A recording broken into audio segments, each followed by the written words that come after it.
এই বছরের শীতে আমার বানানো 4টা মোস্ট ভাইরাল পিঠার রেসিপি আজকে আমি আমার ভিউয়ার্সদের সাথে শেয়ার করব। এই পিঠাগুলো আসলে দেখতে যতটা সুন্দর, খেতে কিন্তু তার চেয়েও বেশি মজা। আমার কাছে মনে হয় এই বছরের শীতে যদি একবার এই পিঠাগুলো না বানানো হয় তাহলে অনেক কিছুই মিস হয়ে যাবে, ট্রাস্ট মি। কদম পুলি পিঠা, গাজর সুন্দরী পিঠা, সসনামো পিঠা আর পেপার পিঠা আজকে একসাথেই একটা ভিডিওতে 4টা রেসিপি শেয়ার করছি। আপনি কালেকশনে রাখতে পারেন অথবা শেয়ার করে রাখতে পারেন, আপনার আর ছোটাছুটি করতে হবে না। এবারের শীতের নতুন এবং মূল আকর্ষণ হচ্ছে আমার এই ইনোভেটিভ পিঠা। শীতের সকালে অথবা বিকালে এই গরম গরম কদম পুলি পিঠা আপনারা বাসায় একবার বানিয়ে দেখতে পারেন। আপনিও আমার মতো এই পিঠার ফ্যান হয়ে যাবেন, গ্যারান্টি। তো প্রথমে কিচেনে চলে আসছি। এখানে কতগুলো ভেজে রাখা চীনা বাদাম আমি একটু গুঁড়া করে নিচ্ছি। আর এখন একটা চুলাতে তুলে দিয়েছি কড়াই, তাতে নিয়ে নিলাম 1 কাপ পরিমাণ কোরানো নারিকেল এবং গুড় নিয়ে নিলাম 1/2 কাপ পরিমাণ। 2টা এলাচ দিয়ে দিলাম। এখন চুলার জালটা একদম লো আঁচে রেখে এই মিশ্রণটা আমি নেড়ে চেড়ে মিক্স করে নিচ্ছি। কিছু সময় নাড়তে নাড়তে দেখতে পারবেন গুড় থেকে পানি ছেড়ে দিবে। তখন আমি দিয়ে দিব বাদামের গুঁড়া, যেটা একটু আগে করে রেখেছিলাম। এখানে দিয়ে দিচ্ছি 2 টেবিল চামচ এবং সামান্য একটু রেখে দিয়েছি ডেকোরেশনের জন্য বা গার্নিশিংয়ের জন্য আমি এটা ব্যবহার করব। আমি চুলা থেকে নামিয়ে নিচ্ছি যখন এই মিশ্রণটা আঠা আঠা হয়ে যাবে। এখন আরেকটা কড়াইয়ে আমি নিয়ে নিচ্ছি 1 কাপ পরিমাণ পানি, সামান্য একটু লবণ দিয়ে দিলাম এবং ঢাকনা দিয়ে ওয়েট করব। এটা হচ্ছে বলক ওঠা পর্যন্ত। বলক উঠে গেলে আমি 1 কাপ পরিমাণ দিয়ে দিচ্ছি চালের গুঁড়া। এটা আমি বাজার থেকে কেনা চালের গুঁড়া ব্যবহার করছি। আর যতটুকু চালের গুঁড়া ব্যবহার করবেন ততটুকুই কিন্তু পানিও ব্যবহার করতে হবে, ঠিক আছে? তো একটু আমি ফাঁকা ফাঁকা করে দিলাম চালের গুঁড়ার মধ্যে এবং ঢাকনা দিয়ে 5 মিনিট চুলার একদম লো আঁচে ওয়েট করেছি। তো 5 মিনিট পরে চুলাটা বন্ধ করে দিলাম এবং একটা স্প্যাচুলা দিয়ে চালের গুঁড়া পানির সাথে খুব ভালোভাবে মিক্স করে নিচ্ছি। এই পর্যায়ে আপনাদের কাছে যদি মনে হয় যে পানির পরিমাণ কম হয়েছে, সেক্ষেত্রে ওই যে আমি দেখতে পাচ্ছেন হাত দিয়ে একটু পানির ছিটা দিয়ে দিলাম। নর্মাল পানি ব্যবহার করেছি আমি এখানে, দিয়ে এভাবে মেখে নিচ্ছি হাতের সাহায্যে। তো গরম গরম একদম মাখতে যাবেন না, একটু ঠান্ডা হলে তখন মেখে নেবেন। এখন আমি চালের গুঁড়া দিয়ে যে ডোটা বানিয়ে রেখেছি সেখান থেকে ছোট ছোট লেচি কেটে নিয়ে নিচ্ছি এবং 1 টেবিল চামচের মাপে করে নিচ্ছি, যাতে করে আমার পিঠাগুলো সব একই সমানই হয়। এখন ছোট ছোট বল যেগুলো করে রেখেছিলাম সেগুলো হাতের সাহায্যে আমি দেখতে পাচ্ছেন একটা বাটির মতো শেপ দিব, ঠিক আছে? আর এই পর্যায়ে যদি হাতে একটু সামান্য পানি ভরে নেন তাহলে এই শেপটা দিতে আপনাদের সুবিধা হবে। আর এই যে আমার নারিকেলের পুরটা বানানো হয়ে গেছে, সেখান থেকে সামান্য একটু নিয়ে নিলাম। সামান্য বলতে 1 চা চামচের মতো হবে। তো বাটির মুখটা মুড়িয়ে এখন আবারও বল শেপ করে নিচ্ছি। দেখতেই পাচ্ছেন আমি কিভাবে করছি, হাতের মধ্যে ঘুরিয়ে নিলেই হয়ে যাবে। তো এভাবেই আমি সবগুলো বানিয়ে নিব। এভাবে বানিয়ে একটা সাইডে আমি রেখে দিচ্ছি। আপনাদের বোঝার সুবিধার্থে আমি আরেকবার আপনাদেরকে করে দেখাচ্ছি। তেমন কঠিন কিছুই না, নতুন রাঁধুনিরা যারা আছে তারাও ইজিলি পেরে যাবে। হাতে সামান্য একটু পানি ভরে নিয়ে এই কাজটা করবেন, তাহলে দেখবেন অনেক ইজি হয়ে গেছে। তো সবগুলো বল কিন্তু আমি বানিয়ে নিয়েছি। এখন এখানে আমি 1/2 কাপ বাসমতি চাল আধা ঘন্টা আগে ভিজিয়ে রেখেছিলাম, পানিগুলো ঝরিয়ে নিলাম। সেই চালের মধ্যে আমি বলগুলো এখন গড়িয়ে নিব। আপনারা চাইলে এখানে ভাতের চাল কিংবা চিনি গুঁড়া চালও কিন্তু ব্যবহার করতে পারেন। খেয়াল করেছি নিশ্চয়ই বলের গায়ে কত সুন্দর চালগুলো একদম কোটিং হয়ে গেছে। তো এখন নেক্সট স্টেপে আমি চলে যাচ্ছি। এখন চুলাতে বড় একটা হাঁড়িতে পানি বসিয়ে দিয়েছি, তার উপর একটা স্টিমার দিয়ে দিলাম, সামান্য একটু তেল ব্রাশ করে দিচ্ছি এবং ঢাকনা দিয়ে আমি ওয়েট করছি পানিটা বলক ওঠা পর্যন্ত। তো আলহামদুলিল্লাহ পানিতে বলক উঠে গেছে। এখন ওই যে বলগুলো আমি চালের মধ্যে কোট করে রেখেছিলাম না, সেই বলগুলো আমি এখন স্টিমারের ওপরে দিয়ে দিচ্ছি। খুব সুন্দর করে সাজিয়ে দিলাম। একটু ফাঁকা ফাঁকা করে দিবেন যাতে করে কুক হওয়ার পরে একটার গায়ের সাথে আরেকটা না লেগে যায়। ওপরের ঢাকনার যে ছিদ্রগুলো আছে সেখানে লং দিয়ে দিলাম আর 10 মিনিটের জন্য স্টিম করেছি। 10 মিনিট পরে দেখতেই পাচ্ছেন বেশ খানিকটা ফুলে গেছে। এখন আমি সামান্য একটু জাফরান কালার দিয়ে দিচ্ছি এখানে, অথবা অরেঞ্জ ফুড কালারও এখানে ব্যবহার করতে পারেন, অথবা না করলেও সমস্যা নেই, ইটস টোটালি অপশনাল। তো আরও ঢাকনা দিয়ে 5 মিনিট আমি বয়েল করার পরে অর্থাৎ স্টিম করার পরে আলহামদুলিল্লাহ আমার কিন্তু পিঠা একদমই রেডি। এই পিঠার নাম আপনাদের ভাইয়া রেখেছে কদম পুলি পিঠা, বাট আমি বলেছি এটা শিউলি পুলি পিঠা। তো যাই হোক, দুইটার নামের মধ্যে কনফিউজ। এখন আপনারাই চুজ করবেন যে কোন নামটা দিলে সবচেয়ে ভালো হয়। এই পিঠা নর্মাল ফ্রিজে 7 দিনের মতো ভালো থাকবে। আবার ঠান্ডা পিঠা গরম ভাতের ওপরে দিলেই আবার অ্যাজ ইট ইজ টেস্ট পাবেন। আমি সার্ভ করার সময় ওপর দিয়ে সামান্য একটু ঝোলা গুড় দিয়ে দিয়েছিলাম, অথবা লালি, যে যেটা বলেন না কেন। এটাও খেতে মজা লাগছিল। কিন্তু এখন আপনাদেরকে এই পিঠাটা ভেঙে দেখাচ্ছি যে এটা কি পরিমাণ অ্যাট্রাকটিভ লুকস আসছে। এক কথায় this is the perfect pitha for winter season. আলহামদুলিল্লাহ মনে হচ্ছিল যে আমি খেতেই থাকি এরকম। আর আপনারা তো সবাই জানেন হৃদয় ফেরদৌস খান চ্যানেল মানে easy and innovative recipe. So enough for today. আবার দেখা হবে। আল্লাহ হাফিজ, আসসালামু আলাইকুম। গাজর সুন্দরী পিঠা এতটাই সফট আর এতটাই মজা, মুখে দিলে গলে যাবে এরকম। গত বছর আমার এক কাজিনের হলুদ সন্ধ্যায় আমি এই রেসিপিটা বানিয়ে নিয়েছিলাম, তো সবাই আলহামদুলিল্লাহ অনেক পছন্দ করেছে।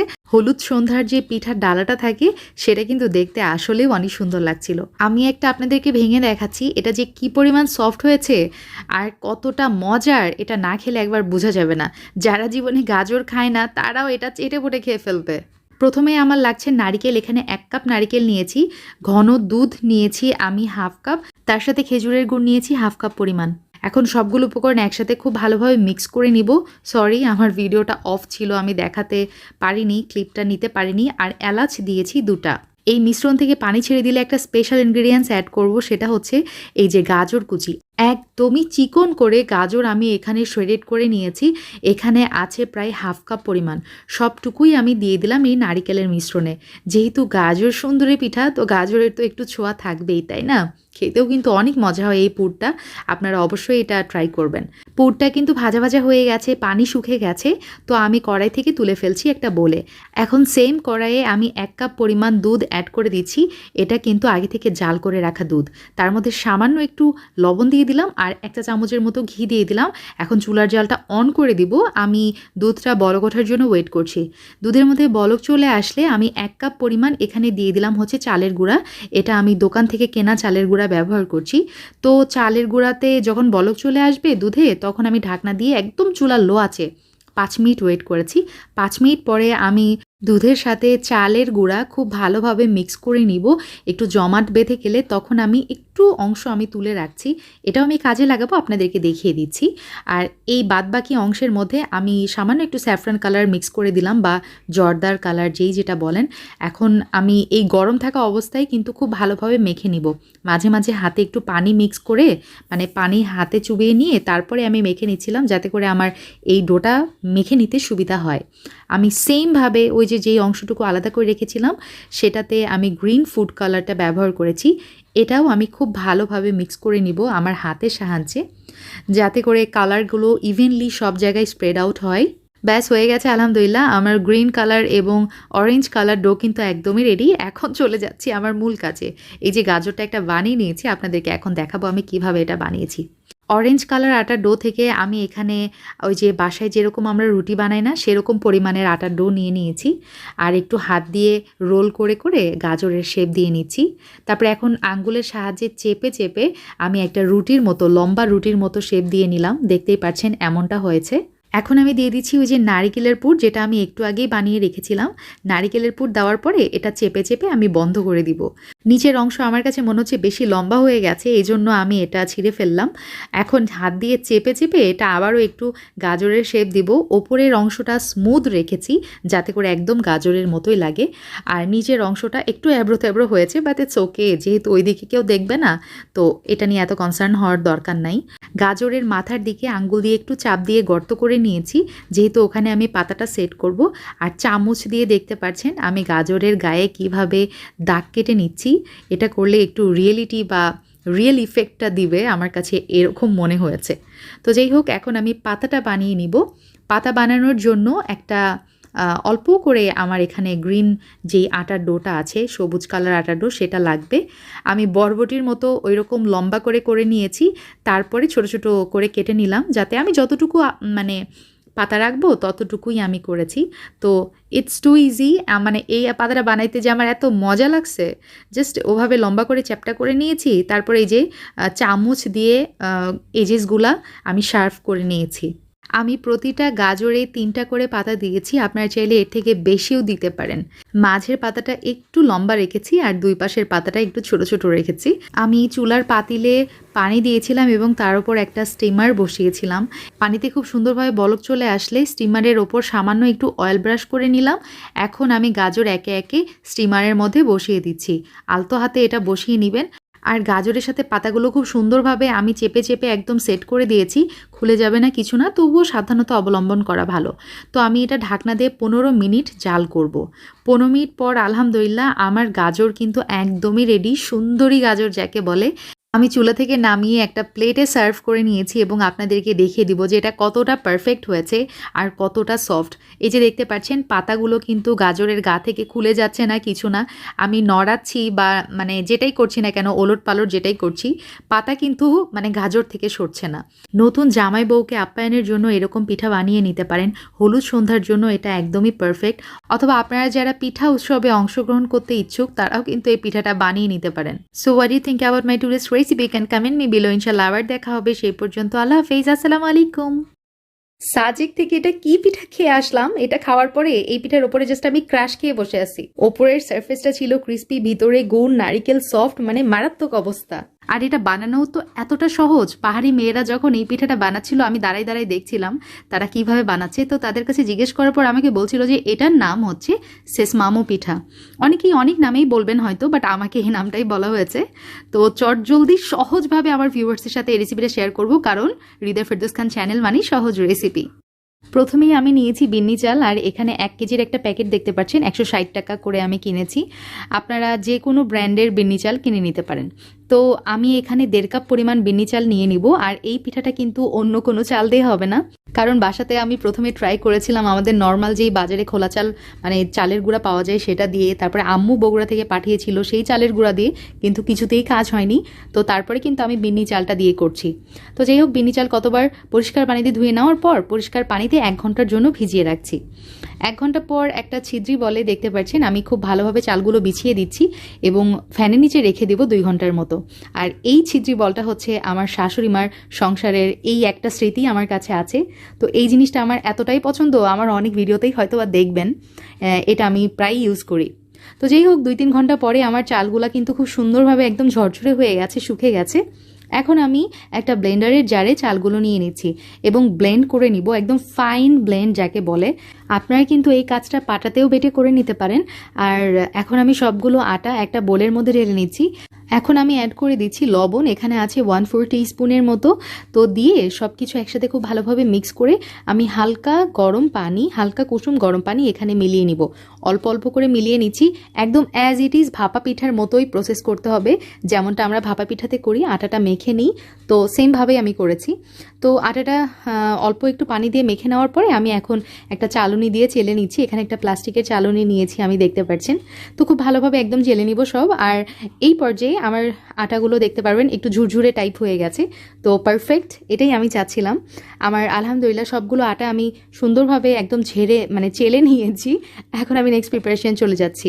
কতদিন আগে অনলাইনের একটা বিশ্বস্ত পেজ থেকে আমি গুড় অর্ডার করেছি, দেখতে পাচ্ছেন হাতে পাওয়ার পরে আমার কামড়াকামড়ি শুরু হয়ে গেছে গুড়ে, এতটাই মজা ছিল। আর এটা হচ্ছে চকলেট গুড়, মাই ফেভারিট ওয়ান। আর এইটা হচ্ছে ছোলা গুড়, এটা দিয়ে আমি পরোটা খাইছি। তারপরে চিতই পিঠা আছে না, আবার ভাপা পিঠা, এত মজা লাগে খেতে। 100% অরিজিনাল যদি খেজুর গুড় পেতে চান তাহলে আপুর পেজে একটা বার হলেও নক দিয়েন, পেজটা মেনশন করে দিয়েছি আমি। আজকে এই গুড় দিয়েই কিন্তু আমি পিঠাটা বানিয়ে নিব। তো আমি চুলাতে একটা প্যান বসিয়ে দিয়েছি এবং চুলার জালটা একদমই লো করে দিয়েছি। ছেলে নেওয়া আটাগুলো আমি প্যানের মধ্যে দিয়ে দিলাম এবং চামচ দিয়ে ইভেনলি স্প্রেড আউট করে দিয়েছি। আর একটা স্প্যাচুলা দিয়ে আমি এজেসগুলা সমান করে দিলাম। আর এখন যেটা করব, ঢাকনা দিয়ে আমি ওয়েট করব 30 সেকেন্ডের মতো। তো 30 সেকেন্ড পরে আমার পিঠাগুলা মানে আটাগুলা কিন্তু খুব সুন্দর সাদা হয়ে গেছে, খেয়াল করেছেন, তার মানে পারফেক্ট সিদ্ধ হয়ে গেছে। এখন উপর দিয়ে ছড়িয়ে দিব খেজুরের গুড়, যেটা আমি একটু আগে গ্রেটার দিয়ে গ্রেট করে নিয়েছিলাম। তার উপর দিয়ে দিলাম হচ্ছে নারিকেল। এখন আবারও ঢাকনা দিয়ে 30 সেকেন্ডের মতো ওয়েট করব। 30 সেকেন্ড পর আমার গুড়গুলো কিন্তু মেল্ট হয়ে গেছে। আর নারিকেলটাও কিন্তু খুব সুন্দর সাদা কালার, মানে সিদ্ধ হওয়ার পর একটু সাদাটে কালার হয় না, সেরকমটা চলে আসছে। তো জাস্ট ফোল্ড করে আমি কড়াই থেকে উঠিয়ে নিচ্ছি। আর উঠিয়ে নেওয়ার পর একটু পাতলা কাপড় দিয়ে মুছে নেবেন মানে প্যানটা, তাহলে পরের পিঠাগুলো আবার স্মুথলি ফিনিশিং আসবে। আমি আরেকটা পিঠা আপনাদেরকে বানিয়ে দেখাচ্ছি। এটা যেটা করেছি, আমি নিচের লেয়ারটা দিয়েছি নারকেলের আর ওপরে দিয়েছি হচ্ছে গুড়। তো আপনারা এভাবেও করে দেখতে পারেন, এটাও কিন্তু অনেক মজা লাগে। বেসিক্যালি এটাই আমি দেখেছিলাম হচ্ছে সাজেকে আসার পথে, পাহাড়ি মেয়েরা কিন্তু এভাবেই পিঠাটা করছিল। শুধুমাত্র নারিকেল ফার্স্ট লেয়ার এবং সেকেন্ড লেয়ারে ইউজ করার কারণে পিঠার টেস্টে কিন্তু একটু চেঞ্জ আসে। তো মাত্র 3টা উপকরণে আজকে আপনাদেরকে বাড়িয়ে দেখালাম পাহাড়ি অঞ্চলের খুবই জনপ্রিয় একটা পিঠা রেসিপি, সেটা হচ্ছে সসনামো পিঠা অথবা বিন্নি চালের পিঠা। আর বানানোটা কত সহজ তাই না? 1.5 কাপ চাল দিয়ে আমি প্রায় 15টার মতো পিঠা বানিয়ে নিয়েছি। আর বুঝতেই পারছেন যদি 1 কেজি চাল কেনা হয় তাহলে কতগুলো পিঠা বানানো যাবে। So enough for today. ইনশাল্লাহ আবার দেখা হবে খুব শীঘ্রই। আল্লাহ হাফেজ। আসসালামু আলাইকুম। শীতের সিজনে এই পিঠাটা আমি আগে কেন বানাইনি, আমি এখন আফসোস করে মারা যাচ্ছি। And I think this is the most interesting pitha I have ever seen. এতটাই মজা লেগেছে আমার কাছে এই পিঠাটা বানাইতে। আর নট অনলি দ্যাট, এটা যে এতটাই সফট মনে হচ্ছিল মুখে দেওয়ার সাথে সাথে তুলার মতো মিলিয়ে যাচ্ছে, এরকম অবস্থা। এই পিঠার নামটা হচ্ছে পেপার পিঠা। আমি জানি না যে এটা কোন অঞ্চলের পিঠা, আপনারা যদি জেনে থাকেন কমেন্ট বক্সে অবশ্যই জানাবেন। তবে যেই অঞ্চলেরই পিঠা হোক না কেন, এই শীতে একবার এই পিঠা ট্রাই না করলে অনেক বড় কিছু মিস হয়ে যাবে। কিন্তু একদম পানির মতো সহজভাবে রেসিপিটা শেয়ার করার চেষ্টা করব, কারণ হৃদয় ফেরদৌস খান চ্যানেল মানেই সহজ রেসিপি। প্রথমেই আমার লাগছে 200 গ্রাম পোলাওয়ের চাল অথবা চিনি গুঁড়া চাল, যেই যেটা বলেন না কেন। একটা বাটিতে নিয়ে নিলাম এবং 2 কাপের মতো পানি অ্যাড করে দিচ্ছি। খুব ভালোভাবে চালটা আমি পরিষ্কার পানি দিয়ে ধুয়ে নিব কতবার। ও আরেকটা কথা, আপনারা চাইলে কিন্তু বাজার থেকে কেনা আটাও এখানে ব্যবহার করতে পারেন, তবে পিঠাটা যেন আরও একটু টেস্টি হয় সেই জন্য আমি এখানে পোলাওয়ের চাল ব্যবহার করছি। যখন পানিটা এরকম স্বচ্ছ কালার চলে আসবে আমি চালটা ভিজিয়ে রাখবো 1 ঘন্টার জন্য। 1 ঘন্টা পর দেখতেই পাচ্ছেন চাল কিন্তু বেশ খানিকটা পানি সোক করে নিয়েছে আর অনেকখানি ফুলে গেছে। এখন আমি একটা ব্লেন্ডারের জারে নিয়ে নিচ্ছি। সবগুলো চাল আমি নিয়ে নিব, পানিটা ফেলে দিয়েছি। পানির বদলে আমি এখানে দুধ ব্যবহার করছি। 1/4 কাপ জাল করে রাখা দুধ আমি দিয়ে দিলাম। তো প্রথম পর্যায়ে একটু কম দুধ দিলে ভালো, পরবর্তীতে যদি লাগে আমি আবার অ্যাড করতে পারবো। এরকম একটা স্মুথ ব্যাটার হয়েছে। একটা বলে আমি ঢেলে নিচ্ছি। দেখতে পাচ্ছেন এই পর্যায়ে কিন্তু বেশ ঘন একটা ব্যাটার হয়েছে, তাই না? এই ব্যাটারের মধ্যে আমি আরও 1/2 কাপের মতো দুধ অ্যাড করেছি, তারপর এরকম কনসিস্টেন্সি হয়েছে। তবে আপনারা চাইলে কিন্তু এখানে গরুর দুধের পরিবর্তে পানিও ব্যবহার করতে পারেন। সামান্য একটু লবণ দিয়ে দিলাম, দিয়ে সব কিছু একসাথে খুব ভালোভাবে মিক্স করে নিব। আর এই মিশ্রণটা কিছু সময় আমি রেস্টে রাখছি। এখন চুলাতে নারিকেল 1 কাপ, গুড় নিয়েছি 1/2 কাপ, খেজুরের গুড়, সামান্য দুধ দিয়ে দিয়েছি আর 2টা এলাচ। এখন এটা আমি আমার পিঠার পুর বানিয়ে নিব। খুব ভালোভাবে নাড়াচাড়া করে গুড়টা গলে যাবে যখন, তখন এরকম দেখবেন আঠালো কনসিস্টেন্সি চলে আসবে। তারপরে গুড়ের পানিটা শুকে গেলে যখন ভাজা ভাজা হয়ে যাবে পুরটা, তখন আমি চুলা থেকে নামিয়ে নিচ্ছি। আচ্ছা, এখন আমি যেটা করব, টিস্যু পেপারে সামান্য একটু কুকিং অয়েল আমি নিয়েছি। এখন এই টিস্যু পেপারটা দিয়ে আমি এই যে তাওয়াটা মুছে নিচ্ছি। এখন আমি নিয়েছি একটা নেটের ব্যাগ, একদম পরিষ্কার করে ধুয়ে তারপর ব্যবহার করছি। তবে এই পিঠাতে কিন্তু অনেকে সুতি কাপড় ব্যবহার করে, তবে আমার কাছে সুতি কাপড়ের তুলনায় এই নেটটাই মনে হয়েছে বেশি কার্যকরী। তবে আপনারা চাইলে সুতি কাপড় ব্যবহার করতে পারেন। নেটের ব্যাগ আমি যেটা করেছি, পিঠার ব্যাটারের মধ্যে চুবিয়ে নিয়েছি এবং তাওয়াতে দেখতে পাচ্ছেন প্লাসের মতো করে চিহ্ন করে দিয়েছি। এই পর্যায়ে কিন্তু চুলার জালটা আমার একদমই লোতে আছে, ঠিক আছে? তো দেখতেই পাচ্ছেন আমি কিভাবে করছি। এটা কিন্তু অনেক ইজি, আর আপনারা দেখলেই বুঝে যাবেন, আই নো দ্যাট। তো এই সিম্পল ম্যাটারটা সেই জন্য এতটা ডেসক্রাইব করছি না। যাই হোক, আমি আবার উল্টিয়ে দিয়ে কিছুক্ষণ সেঁকে নিয়ে চুলা থেকে উঠিয়ে নিলাম এই পেপার পিঠাটা। আচ্ছা, আপনাদের সুবিধার জন্য আমি আরেকবার দেখিয়ে দিচ্ছি। ওই যে টিস্যুটা দিয়ে আমি প্যানটা পরিষ্কার করে নিলাম, খেয়াল করেছেন নিশ্চয়ই। তারপরে আবারও আমি ব্যাটারের মধ্যে নেটের ব্যাগটা চুবিয়ে নিলাম এবং আবারও প্লাসের চিহ্ন করে দিয়েছি। দেওয়ার একটু পরেই খেয়াল করবেন প্যানের গা থেকে কিন্তু এই পিঠাগুলো উঠে উঠে আসবে। তখন যেটা করব, মাঝ বরাবর আমি ওই যে নারিকেলের পুরটা বানিয়ে রেখেছিলাম সেটা দিয়ে দিলাম আর চারিপাশের এই পিঠাটা ফোল্ড করে নিলাম। That's it. এই পিঠাটা হবে একবারে পাতলা আর একবারে ক্রিস্পি। এই কাজটা কিন্তু আপনারা চাইলে ব্রাশ দিয়েও করে নিতে পারেন। এখানে আমি একটা রাবারের ব্রাশ ইউজ করছি এবং সেটা দিয়ে আবারও ওই যে ক্রস চিহ্ন করে নিলাম এবং তারপরে ওই যে পুরটা দিয়ে নিলাম, তারপরে ফোল্ড করে নিলাম। এটা অ্যাজ সিম্পল অ্যাজ দ্যাট। আর চুলার জালের ব্যাপারটা শুরু থেকে শেষ পর্যন্ত কিন্তু একদমই লো হিটে থাকবে, ঠিক আছে? আলহামদুলিল্লাহ, আমার সবগুলো পিঠা বানিয়ে নেওয়া হয়ে গেছে। আর দেখতে পাচ্ছেন এটা কতটা পাতলা হয়েছে, একদমই আসলেই পেপারের মতোই হয়েছে। এটা টেস্ট একবারই ইউনিক এবং অনেক মজার। আপনারা বাসায় একবার হলেও ট্রাই করবেন, তাহলেই বুঝতে পারবেন যে এটা কী পরিমাণ ইউনিক একটা পিঠা। তো আজকের আমার রেসিপি কেমন লেগেছে প্লিজ লেট মি নো। যদি ভালো লাগে give me a Thums up. ইনশাল্লাহ আবার দেখা হবে। সেই পর্যন্ত সবাই ভালো থাকবেন। আল্লাহ হাফেজ। আসসালামু আলাইকুম।